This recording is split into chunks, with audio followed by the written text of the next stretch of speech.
नमस्कार मित्रों, जय सिया राम। मित्रों, आप ही का मेरे YouTube चैनल विराट ज्योतिष चिंतन में हार्दिक स्वागत है। मित्रों, हम लोग चर्चा कर रहे थे चंद्रमा की, चंद्रमा के सभी राशियों में होने के फलों की। जैसा मैंने कल बताया था आपको कि चंद्रमा एक अत्यंत महत्वपूर्ण ग्रह होता है ज्योतिष में। इसके बिना ज्योतिष की कल्पना भी नहीं की जा सकती। एक जलीय ग्रह है, मन का स्वामी है, माता का विचार भी चंद्रमा से करते हैं। और चंद्रमा जिस भी राशि में होता है तो उसके गुणों को, उसके प्रभावों को लेकर के अपने फल प्रदान करता है। एक और बात मित्रों कि ये जो फल मैं बता रहा हूँ चंद्रमा के, ये स्थूल फल हैं, सामान्य फल हैं। स्पेसिफिक रिजल्ट्स के लिए पूरी कुंडली का अध्ययन जरूरी होता है, क्योंकि तब ये देखना पड़ेगा कि चंद्रमा की युति किससे है, चंद्रमा के ऊपर किन ग्रहों का प्रभाव है। तो मैं ये सामान्य फल कह रहा हूँ। अब तक मैंने आपको मेष राशि से लेकर कर्क राशि तक के फल बता दिए थे और आज के इस वीडियो में शुरुआत करते हैं सिंह राशि से।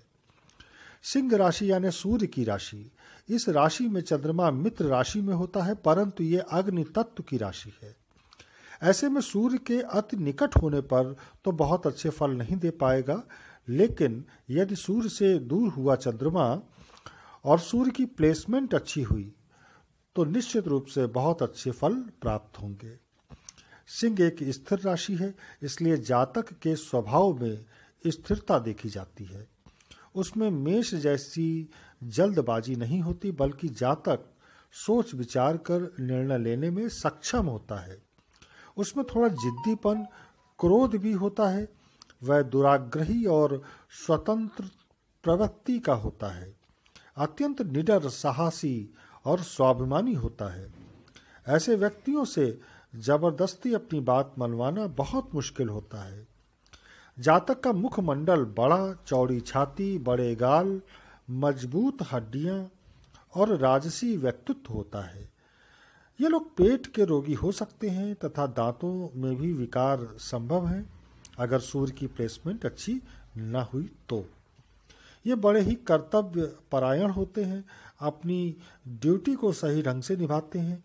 यात्रा करने का बहुत शौक होता है, खास करके पहाड़ी क्षेत्रों की यात्रा ज़्यादा पसंद होती है। ये उदार स्वभाव के और सभी का ध्यान रखने वाले मिलनसार भी होते हैं। महत्वाकांक्षा खूब होती है इनमें। माता पिता की सेवा करने वाले और धर्मानुसार आचरण करने वाले होते हैं। इनमें जुझारूपन बहुत होता है, सेल्फ रिस्पेक्ट होती है। चूंकि डोमिनेटिंग पर्सनैलिटी होती है, आत्मविश्वास भी प्रबल होता है, इसलिए ये अच्छे प्रबंधक, सफल राजनीतिज्ञ, नेता आदि होते हैं। इनमें सत्ता, शक्ति, प्रभुत्व पाने की लालसा बड़ी जबरदस्त होती है। धन के बजाय ये इमेज और स्टेटस को ज़्यादा महत्व देते हैं, इसलिए ये IAS, IPS अधिकारी हो सकते हैं। निर्णय लेने की क्षमता इनकी बड़ी गजब की होती है। सामाजिक प्रतिष्ठा, छवि अच्छी रहती है। यश और सम्मान भी प्राप्त होता है।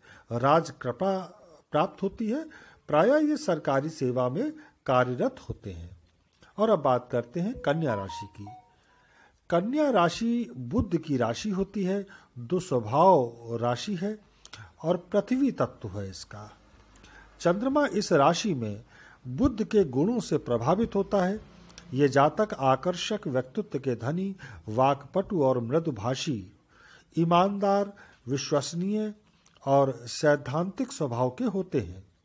ये चतुर, दूरदर्शी, व्यापारिक बुद्धि वाले, अच्छी तर्क शक्ति वाले, ज्योतिष आदि प्राच्य विद्याओं में रुचि रखने वाले, कला संगीत, लेखन, भाषण कला में निपुण होते हैं। थोड़े शर्मीले स्वभाव के भी होते हैं। गंभीर और अंतर्मुखी स्वभाव के होते हैं। ये बड़े ही विचारशील होते हैं। हर वक्त कुछ ना कुछ विचार करते रहते हैं, सोचते रहते हैं। इन्हें वास्तविकता पसंद होती है, वास्तविकता से जुड़ाव रहता है। बड़े कैलकुलेटिव होते हैं, बड़े जिज्ञासु प्रवृत्ति के होते हैं, प्रकृति के होते हैं। हर बात को तर्क के आधार पर ही स्वीकार करते हैं। इनमें हरदम कुछ नया सीखने व नया करने की भी इच्छा बड़ी तीव्र होती है। इसलिए देखा यह गया है कि ये लोग बड़ी लंबी आयु के बाद भी कुछ ना कुछ नया करते रहते हैं, कुछ ना कुछ सीखते रहते हैं। ये बड़े क्रिएटिव भी होते हैं, छोटी छोटी बातों को भी ध्यान में रखते हैं और हर कार्य में परफेक्शन पसंद करते हैं। आधा अधूरा कार्य इन्हें पसंद नहीं होता। प्रायः ये लोग क्रिएटिविटी के क्षेत्र में, रिसर्च में, मेडिकल फील्ड में, व्यापार आदि में ज़्यादा सफल रहते हैं। एक और बात कि इनमें प्रतिद्वंदिता भी पाई जाती है, यानी ये हर चैलेंज को स्वीकार करते हैं और आगे बढ़ते जाते हैं।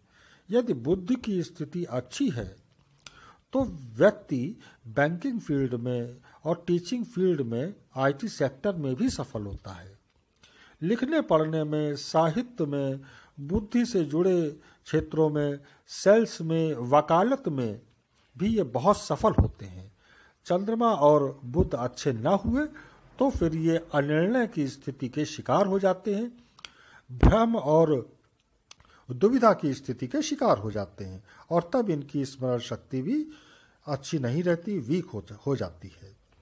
तो मित्रों, आज तो मैं अपनी वाणी को यही विराम दूंगा। शेष फलों को मैं कल के वीडियो में कहूँगा। तब तक आप सभी को जय सिया राम, नमस्कार।